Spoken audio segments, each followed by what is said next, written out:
Assalamualaikum warahmatullahi ta'ala wabarakatuh.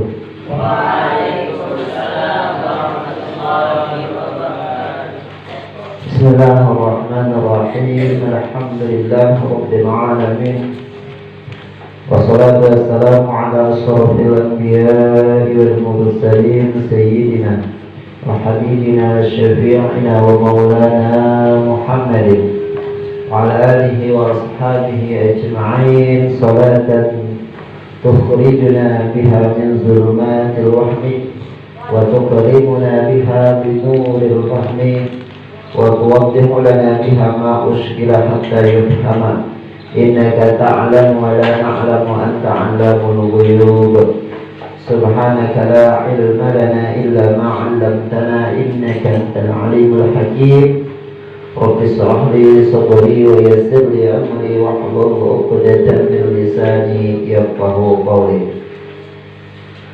Qala al-mu'allif rahimahullahu ta'ala rahmatan wasi'ah. Wa nafa'ana bi'ulumihi fid dharain amin. Faslun wa syara'itus sholati qabla ad-dukhuli fiha khamsatu asya'a. Nah, sekarang kita masuk pada pasal syarat-syarat sahnya sholat. Kalau kemarin kita membahas tentang pasal syarat wajib sholat. Karena dalam sholat itu ada syarat wajib sholat dan ada syarat sah sholat. Kalau syarat wajib sholat itu ada berapa? 3. Ada di? 3. Yang pertama salat. Yang kedua salat. Yang ketiga salat. Itu syarat wajib sholat. Syarat orang itu wajib sholat. Nah, sekarang di dalam pasal ini kita akan membicarakan syarat-syarat yang harus dilakukan sebelum melaksanakan sholat sehingga sholat itu menjadi sah. Sehingga sholatnya menjadi sah. Faslun wa syara'itus sholati qabla ad-dukhuli fiha. Faslun ay hadza faslun, ini fasal. Wa syara'itus sholati, dan syarat-syarat sholat. Syarat-syarat sholat, syarat sahnya sholat qabla ad-dukhuli fiha, sebelum masuk di dalam sholat, sebelum melaksanakan sholat, sebelum mengerjakan sholat. Khamsatu asya'a, ialah 5 sesuatu. Berapa? 5 sesuatu yang harus diperhatikan sebelum melaksanakan sholat.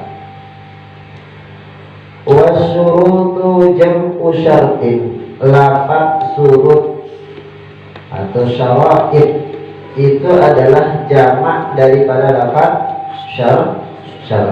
Mufradnya syartun, jamaknya syurut atau syara'id. Wa huwa lughatan, adalah menurut bahasa. Dia itu menurut bahasa, syarat itu menurut bahasa al-alamah, artinya tanda. Itu menurut bahasa. Wa syar'an, dan menurut syarat, menurut istilah.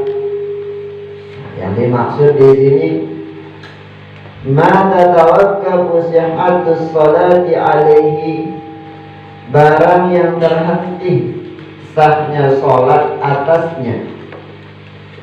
Walaysa juz'an minha, dan bukan bagian daripada sholat.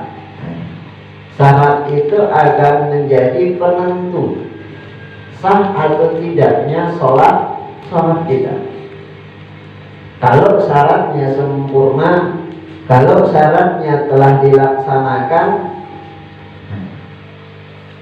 maka sholat itu akan menjadi sah. Itu namanya syarat. Walaysa juz'an minha, dan bukan bagian daripada sholat. Ini bedanya antara syarat dengan rukun. Rukun juga penentu. Karena yang menentukan sah atau tidaknya sholat kita itu ada syarat dan rukun. Ada syarat sholat, ada rukun sholat. Nah, ini semuanya harus diketahui. Nah, supaya ibadah kita, sholat kita betul-betul sempurna, betul-betul bagus sesuai dengan syariat yang diajarkan oleh Rasulullah Sallallahu Alaihi Wasallam. Wa kharaja bihadzal qayyid, dan keluar dengan qayyid ini, dengan ketentuan ini, ar-ruknu ialah rukun. Beda syarat dengan rukun. Fa innahu juz'un minas shalah, maka sesungguhnya rukun itu juz'un minas sholati, bagian daripada sholat. Kalau rukun bagian daripada sholat. Contohnya, wudu misalnya, bersuci, ini syarat sholat, bukan bagian daripada sholat. Itu syaratnya. Bersuci daripada hadas kecil dengan cara berwudu. Berwudu itu adalah syaratnya, syarat sah sholat, bukan bagian daripada sholat. Beda dengan rukun, takbiratul ihram misalnya, Allahu Akbar. Ini contoh rukun. Ini bagian daripada sholat.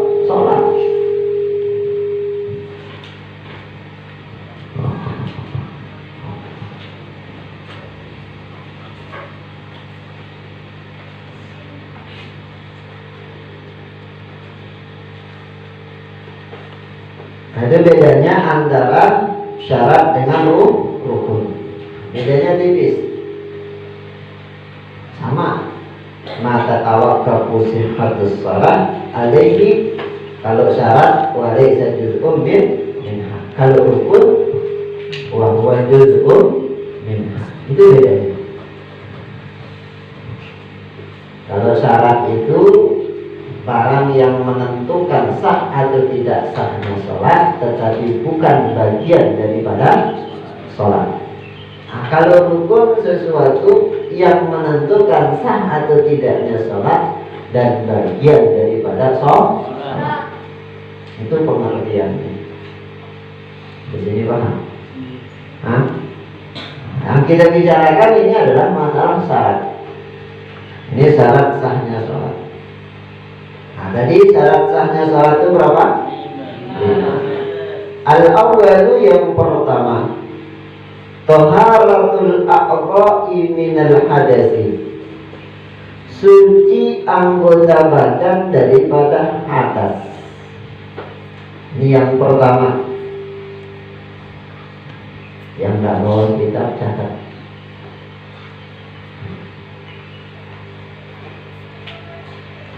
Yang belum punya kitabnya catat. Syarat sholat yang pertama, syarat sahnya sholat yang pertama, taharatul a'dha'i minal hadasi, suci anggota badan daripada hadas.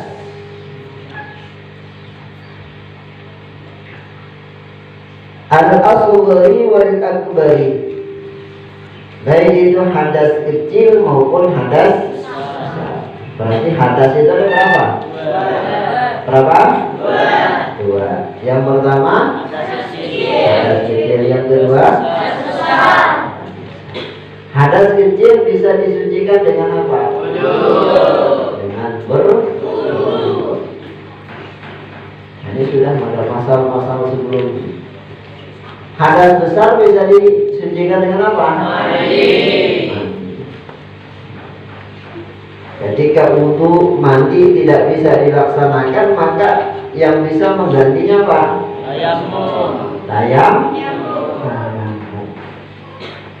Ini pada pasal sebelum itu, pada kitabut Thahara itu sudah kita bahas. Ini syarat yang pertama adalah suci daripada, suci anggota badan daripada hadas, baik hadas kecil maupun hadas. Ainal qudrati, ketika mampu mensucikannya, ketika mampu untuk mensucikannya.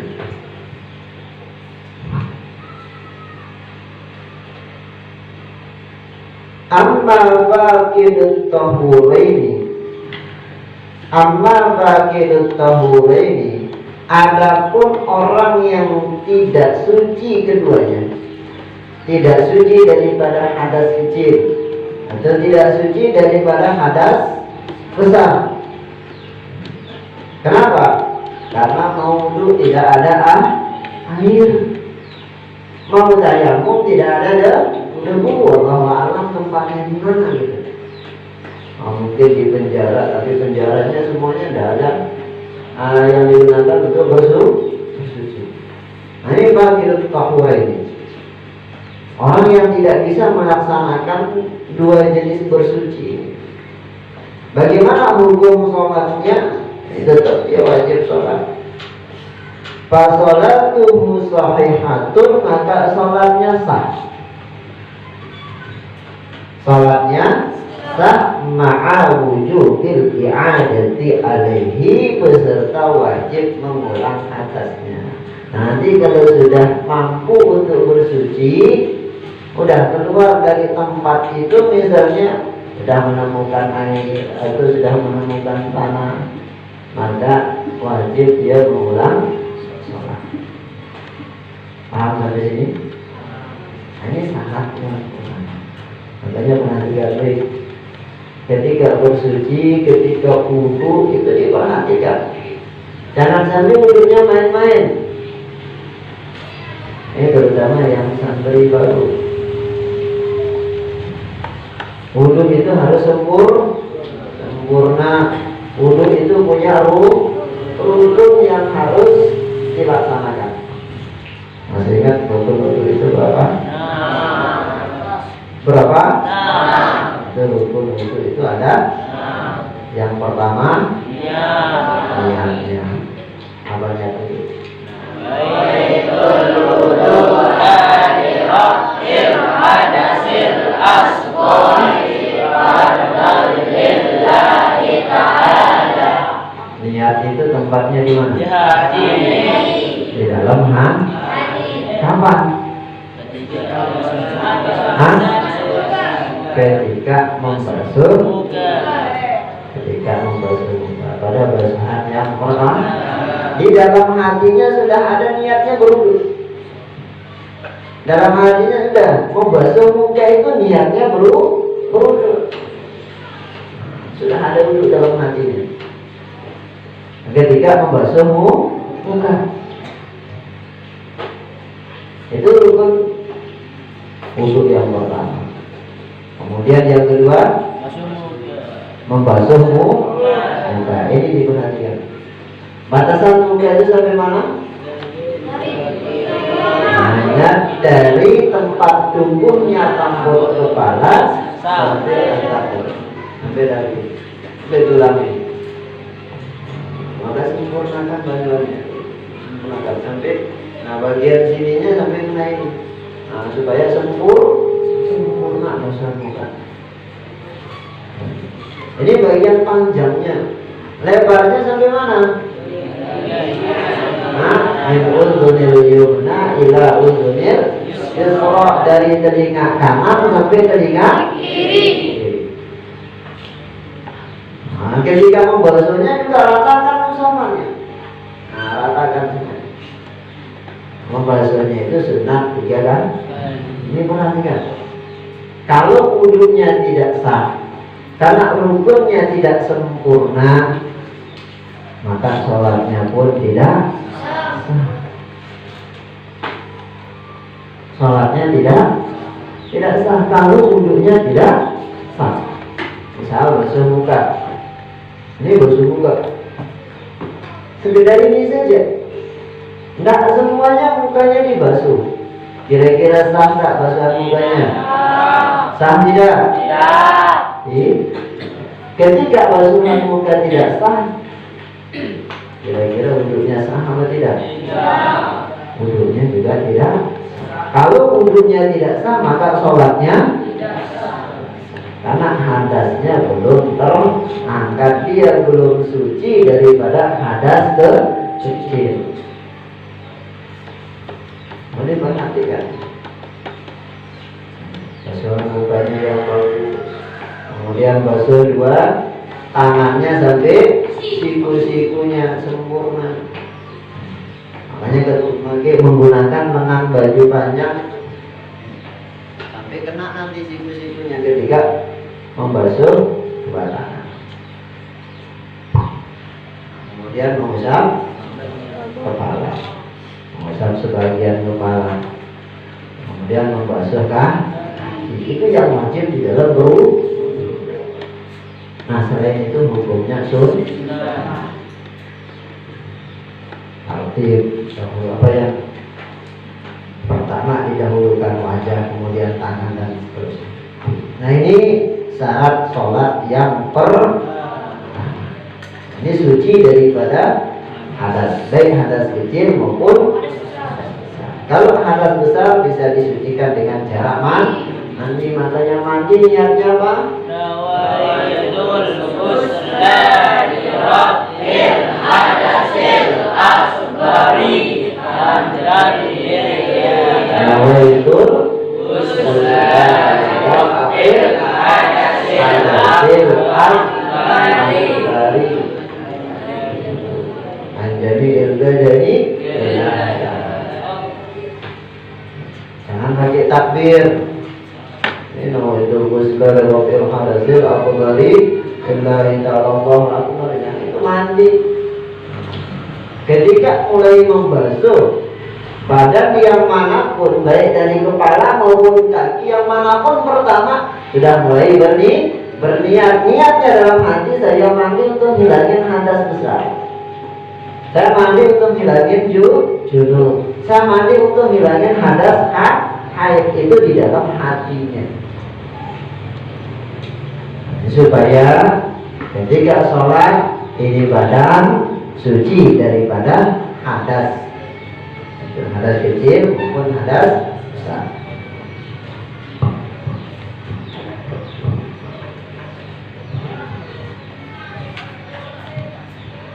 Nah, itu yang pertama. Wa taharatun najisi, dan suci badan daripada najis. Nah, ini suci badan maupun pakaian maupun tempat, suci badan daripada najis. Alladzi la yu'fa anhu, yang tidak dimaafkan daripadanya. Najis yang tidak dimaafkan, karena ada najis yang dimaafkan seperti darah yang sedikit, darah jerawatnya, keslip, kemudian dia kan itu di mukanya beliau apa ada jerawat, dan sujud pas darah, simbol darah, beliau apa? Ila yu'fa'anhu, tidak dimaafkan daripadanya. Fisaubin, pada pakaian, wa badanin, dan badan, wa makanin, dan tempat. Makanya perhatikan tempat sholatnya diperhatikan, jangan sampai ada pakaiannya sholat diperhatikan, jangan sampai ada najis. Orang sholat itu harus suci daripada hadas, suci daripada najis. Wa saya zukurul musannifu hadzal akhiri qariban, dan akan menyebutkan oleh pengarang yang terakhir ini qariban itu depan. Nanti akan dijelaskan pada penjelasan selanjutnya. Nah, ini syarat sahnya sholat yang pertama, itu harus suci daripada hadas dan najis. Ingat, kalau najis cara mensucikannya bagaimana? Najis itu terbagi berapa? 3. Yang pertama najis yang kedua najis mutawas, yang ketiga najis mughal. Ingat, najis itu terbagi menjadi 3. Dengan terbaginya menjadi 3, maka cara mensucikannya pun berbeda. Kalau najisnya najis mukhaffafah, maka cukup dengan memercikkan air.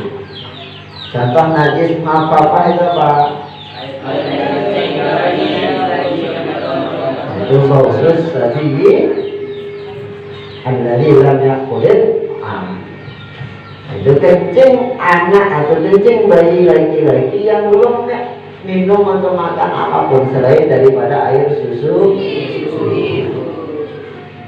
Nah, ini kencingnya itu dihukumi najisnya, najis mukor maka cukup basahkan tangannya, bersihkan pada tempat yang terkena najis, maka itu hukumnya suci. Itu najis muhafafah. Selain muhafafah namanya mutawasitah. Nah, untuk mengenal mutawasitah, kenal dulu mughalazah yang lebih sedikit. Yang mughalazah itu adalah najis anjing dan babi. Cara mensucikannya harus 7 kali basuhan ihdahunna biturab. Salah satunya harus disertakan dengan tanah. Itu kali bisu. Kalau bekas silatan anjing untuk kotoran anjing itu 7 kali dibasuh. Salah satu yang 7 itu dicampur tanah. Campur tanah. Itu najis mughal. Nah, itu najis anjing dan babi. Nah, selain itu namanya mutawasitah. Kencing kalian itu hukumnya najis apa? Mutawasitah. Beraknya hukumnya mutawasitah. Tai ayam itu najis apa? Mutawasitah. Maka cara mensucikannya ini juga terbagi nanti. Ada najis ainiyah, ada najis hukmiyah. Ingat? Tadi kalau pembagiannya mukhafafah, mutawasitah, mughalazah. Ada najis ringan, najis pertengahan, najis berat. Nah, sekarang ada najis ainiyah, ada najis hukmiyah. Najis yang nampak ainnya. Dari mana bisa? Bagian atau bisa jadang betul kongkel dari mana? Itu najisnya najis ainiyah apa hukmiyah? Ainiyah. Nah, kalau najisnya najis ainiyah, cara mensucikannya tidak ada itu ainihi, hilangkan dulu ain najisnya. Sedikit dari manuk dulu, warna sedikit dari manuk. Nah, sudah kita basuh dengan ada tempat yang terkena najis itu. Kalau zat najis sudah hilang, maka cukup datangkan air. Yang penting udah rasanya, baunya, warnanya sudah hilang. Ini cara mensucikan najis ainiyah. Kalau najisnya najis hukmiyah, hukumnya saja yang najis. Nah, misalnya bajunya dia kena lupa. Nah, pas lupa dipingin.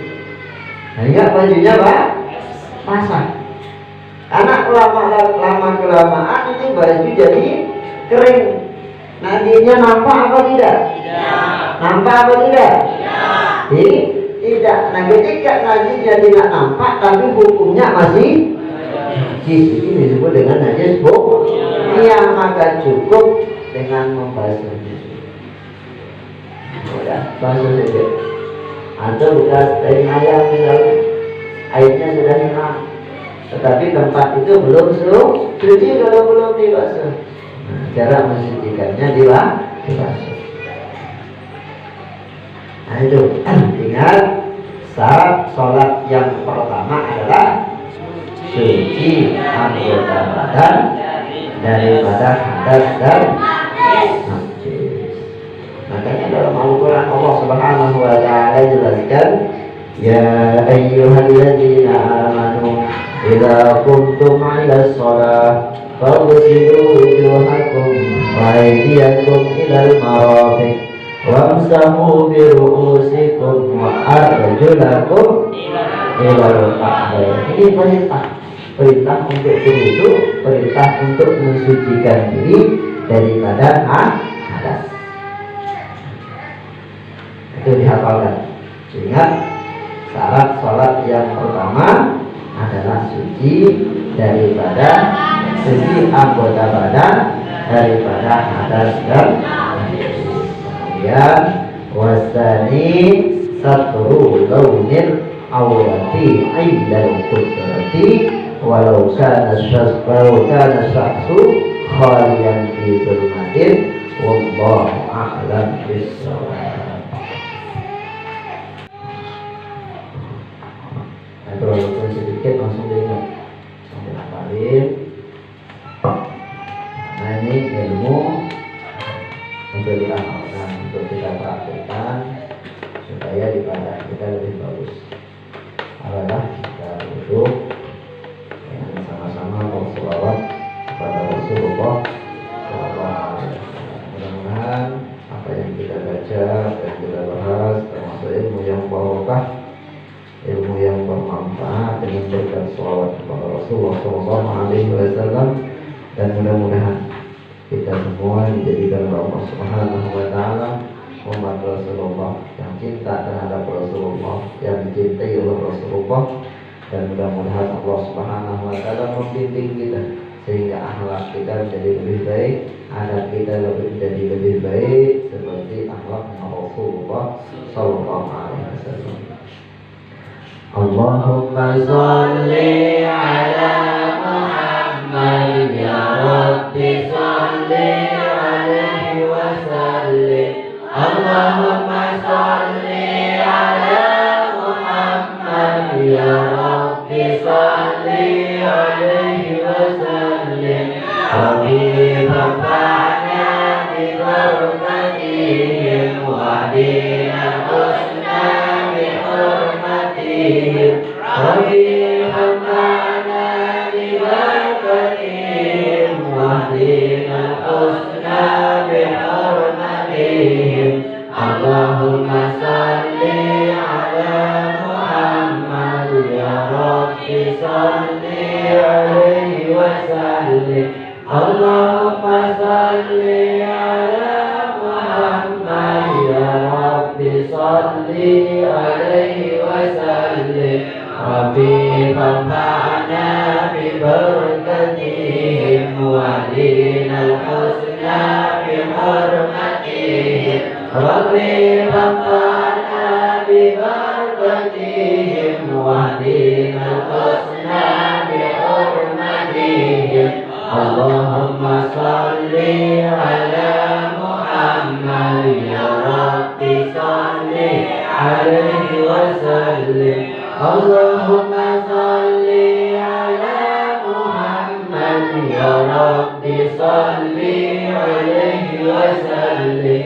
Rabbi fanfa'na bi barakatihim wa dinal husna bi hurmatihim. Rabbi fanfa'na bi barakatihim wa dinal husna bi hurmatihim. Allahumma salli ala Muhammad ya Rabbi salli alaihi wa sallim. Allahumma salli ala Muhammad ya Rabbi salli alaihi wa sallim. Subhanallahumma walhamdulillah, asyhadu an la ilaha illa anta astaghfiruka wa atubu ilaika. Walhamdulillahi rabbil alamin. Assalamualaikum warahmatullahi wabarakatuh.